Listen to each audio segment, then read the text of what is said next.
Black Stand Covered is the piece I'm going to talk about today.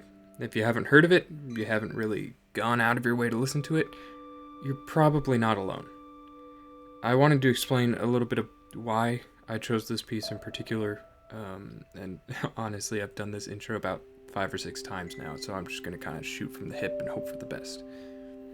Listen the Bluebird means a lot to me. About a year ago, maybe a little bit longer, whenever it came out, released in the States, particularly in California, I was a severe shut-in at the time, like skipping meals so that I wouldn't leave my room kind of shut in. I had lost tons of weight. I looked awful, sickly, pale, thin, and just all kinds of awful. I think going to see Liz and the Bluebird in theaters by myself was the first thing I had done of my own volition to get out of the house. That wasn't like a doctor's appointment, which usually weren't of my own volition anyway.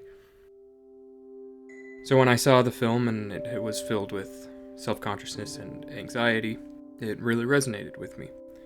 It left me feeling very pensive and honestly put me in a weird place the first time I watched it. That being said, I loved the film. I thought it was fantastic. I loved the pacing of it. I loved the music, obviously. Come on, what do you think my channel's for? It's incredible. So I bought it on Blu-ray at Anime Expo. Look how far I've come. Getting out of the house and shit. But bought it on Blu-ray, and I like to show my mom some anime. She's got pretty great taste in anime, so I thought I'll show her Liz and the Bluebird. And we kept kind of having to put it off for various reasons. Eventually, finally were able to watch it after a few weeks. This was after the KyoAni arson. And I was left feeling odd again after watching the film. But slightly different. I figured that it was probably the same because I felt weird coming out of it last time I watched it, so it must be the same feeling. So all of my emotions towards the film, last time I watched it, lied in the third movement of the Liz suite. So I got on the piano and I banged away, improvising stuff and just, generally blasting away at the piano. But it didn't do anything. It didn't help. And the whole time that I was playing it at the piano, there was one piece just playing in the back of my mind over and over again. And that was Black Stand Covered. I went to my room, sat on my bed, opened up my computer. I have the whole Liz and the Bluebird OST on my computer, so I plugged in my headphones, and I searched for this piece, and it, again, was Black Stand Covered. So I played it. I finished. I started it over. I played it again. I finished. I started it over. I put it on repeat. I played it again and again and again. Repeating, over and over and over and over again. I kept listening to it. I couldn't figure out why. It captured my feelings and emotions perfectly. I figured, okay, this must mean I want to make a video about it. So I started analyzing it. I started piecing it together and deconstructing it and putting it back together again. But I still didn't get why it was like the perfect piece of music for what I was feeling. It wasn't until probably like halfway through the analysis that I figured out the changes of feelings were of grief.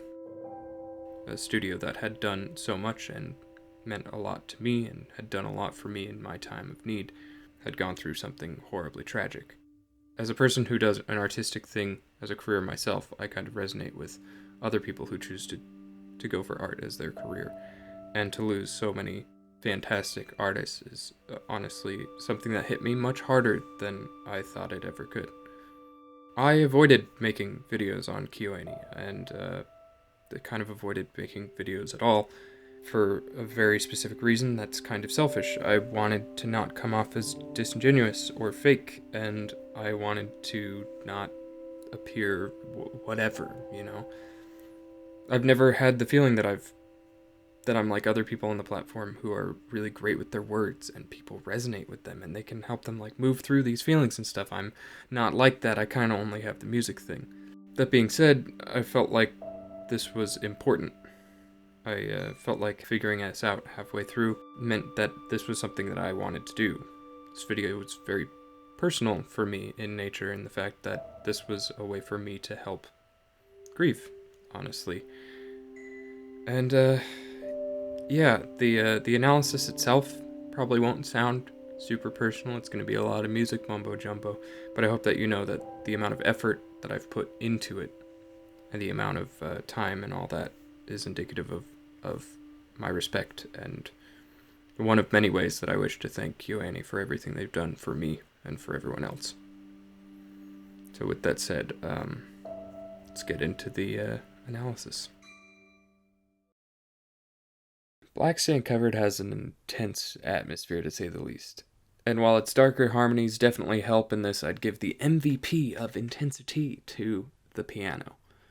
What's cool about Liz is that Ushio decided to use a generous amount of what is called a prepared piano due to its quote-unquote nostalgic sound.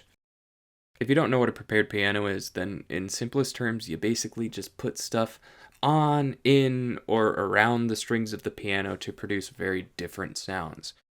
I'd also like to make a little note that mic placement can be another really important part of preparation, as well as the fact that you can drop stuff on the strings and do all sorts of wild stuff. It's really, really fascinating, but for this video, we're going to kind of stick closer to basic things on how Ushio might have prepared piano for this piece.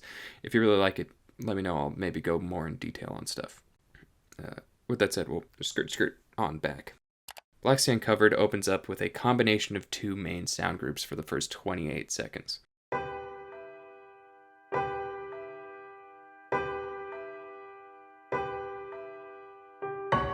The most readily noticeable of the two is the harsh and constricted sound in the higher register of the piano.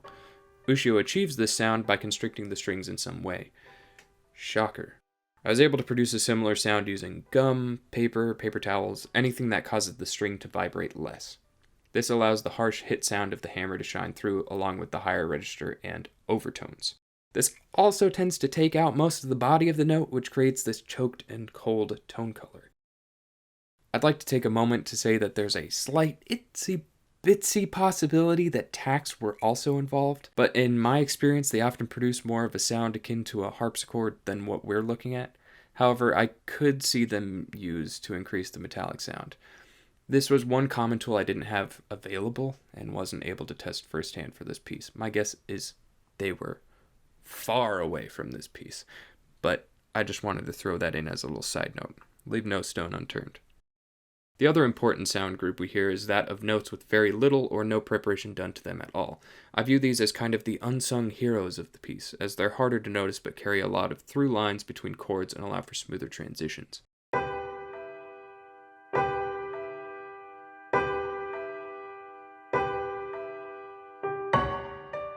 These will eventually be overshadowed later by cooler sounds, but especially in this first section, they're very important.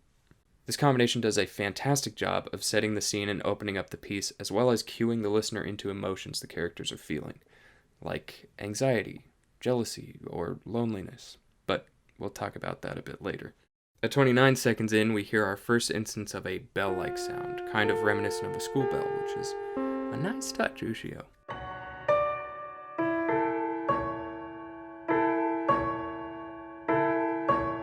This helps round out some of the mid to lower end of the piece and gives it a strong feeling of depth. To me, it reminds me of a clock bell, which in turn reminds me of the passing of time and getting older, which also ties into the first prepared piano sound that we heard, which was the kind of harsh hitting sound that kind of sounds like a ticking clock or a metronome, but you get my point. So how does Ushio make this sound? Now, disclaimer, as I said earlier, prepared piano is kind of nuts, and so many different things can achieve a similar sound. But the closest I got to this sound, and that I've seen kind of all over, is using screws of various sizes put in between the piano strings. That being said, I also produced a very similar sound using a key between the piano strings, so you kind of get the idea of how versatile it is.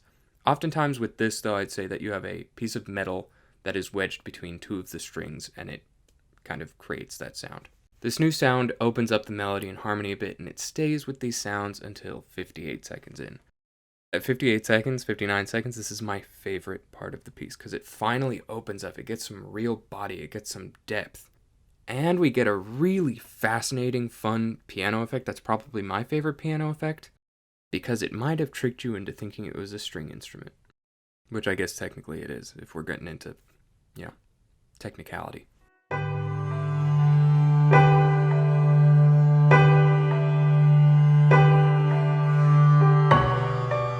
This effect is most likely a bowed piano. The reason I say it's probably bowed piano is because I'm judging by the intense overtones you can hear at 1:14, 1 minute 14 seconds. For this effect, you can use cello or bow strings, but they have a tendency to fray and break, so if you're going to be doing it for a long time, I'd recommend using fishing line with rosin.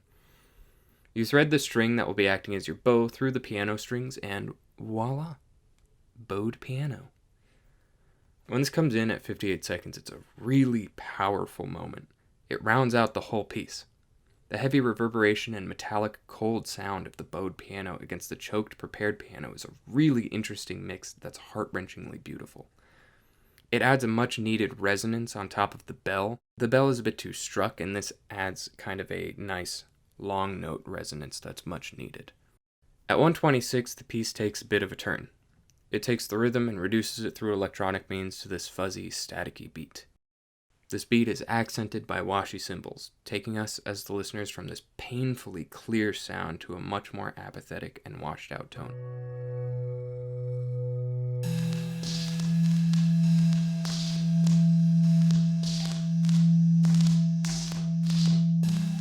The clear piano comes back in to sing out the final notes that almost sound like a whimper at 1:55, closing out the piece with a subtle fade out.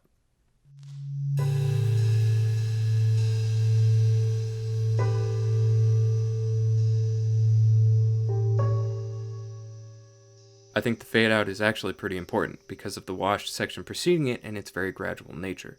It adds a certain feeling of complacency or accepting of an unfortunate situation. The piece sounds like it's accepting its own end, and I think that was the best option from both a scoring and artistic perspective. In terms of rhythm, harmony, and melody, the piece is rather simple, but again very effective. The rhythm is steady, and with the unique timbre of the prepared piano, it is almost reminiscent of a ticking clock or a metronome, until the washed out part. I find that the small transition notes between chords stand out and are more powerful because of this repetitive rhythm. Anything that breaks out of that is obviously going to stand out more, and putting in the transition notes makes the chord changes all the more striking, which is really cool. A similar effect is achieved when a note is left out, which happens a couple times. This has a slightly different feeling, though. More like a feeling of missing a breath, and it does a great job of making sure the listener is engaged while also adding the slightest bit of instability into an otherwise incredibly stable piece. One thing that I love about Black Stand Covered is that everything seems like it supports each other. While the main focus feels like it's probably the tone colors of the prepared piano, these timbres support the rhythm and harmony/melody and vice versa. I bring this up because the harmony and melody, which I'll be talking about in the same breath because the melody is often outlining the harmony, very much work hand in hand with the prepared piano. Some notes sound like they're specifically dulled or have more ability to resonate because of the atmosphere they create. The higher notes are choked more, adding this harsh, cold, and closed atmosphere, whereas some supporting notes sound like they might not have much preparation done to them at all, letting them ring out through multiple chords, adding a through line for good harmony writing and letting certain overtones shine. The harmony is overall relatively simple, but does enough to keep the listener emotionally invested. What makes it fascinating is how it ties into the various timbres of the prepared piano. If it wasn't clear, my favorite parts in the piece are when new elements are introduced, like the bell sound on the A, which is the first deep resonant sound we get, and how that plays with the note a fifth above it. Then we get the bowed piano strings that have this deeper and slightly warmer, but still somewhat abrasive metallic resonance. This outlines a G major chord starting from the D, but it doesn't sound like a G major chord because of how it's being used to support the top line. This piece is fascinating. It all seems to be written to support something else, but it's very lonely, despite being written to support itself. I think this piece is an incredible example of what the score does overall, relating the music to the surroundings and the feelings of the characters and the viewers. This piece starts playing at about 57 minutes, 57:39, I believe, when Nozomi is looking over at the woodwind coach talking to Mizore. I think this piece captures that closed-off, tight feeling really well, especially at the beginning. The best part, in my opinion, though, is when Mizore and Nozomi meet in the hallway, and it's clear that Mizore can tell something is wrong. She searches to affirm Nozomi's feelings by asking for an I love you hug, which is referenced earlier in the film, to which Mizore is rejected. This is the point when the bowed piano comes in, and God, it is just heartbreaking. It's like this cry from one's heart, and I can't think of a better timbre to use in this instance. It does such a great job of portraying that deep, harsh pain. The resonance of the bowing meets the harsh metallic sound natural to the bowed piano, and the result is this beautiful combination used in this scene. The scene transitions along with the piece, and the watcher is left to mull over what just happened. It goes into that staticky, washed out beat. This washing out lets the listener think about things that just happened while also changing scenes and working in a very functional scoring way. Damn. What a great score. I could probably go on for a very long time talking about this or talking about other parts of Liz, but I wanted to show my appreciation and my process. So somewhere in the video, I'm not sure if I've done it already or if I'm about to do it, but I'm going to add in a piece that I wrote as a kind of tribute and a time lapse of me building a prepared piano in preparation for making this video.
What if I got down like this and talked to you like you were a child? This doesn't feel demeaning at all, does it? Yeah, anyway. I should mention this is an approximation, not exactly a, like, one-for-one what would have happened. I would imagine that they have a grand piano, which is a lot easier to work on. I unfortunately don't have a grand piano. I have lots of prepared piano patches, like electronic ones, that I can maybe show you in the video. I don't know, maybe not. Whatever. But this is a bit more limiting on the upright, which is why we're using the toothpicks and stuff. I've seen people use business cards to achieve kind of a similar effect to the first part, but anyway, it's not super important. Yeah, I'll finish up with the freaking fish wire now.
That's it for the build your own prepared piano. Now you can also build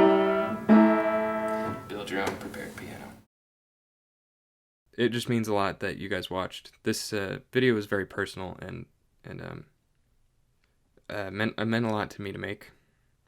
I have a hard time closing it out, so I'll stop trying to meander around. I guess I'll just say thank you so much for watching. I hope you guys enjoyed it. I hope you learned something new, and I hope that you guys have a great day and a greater life.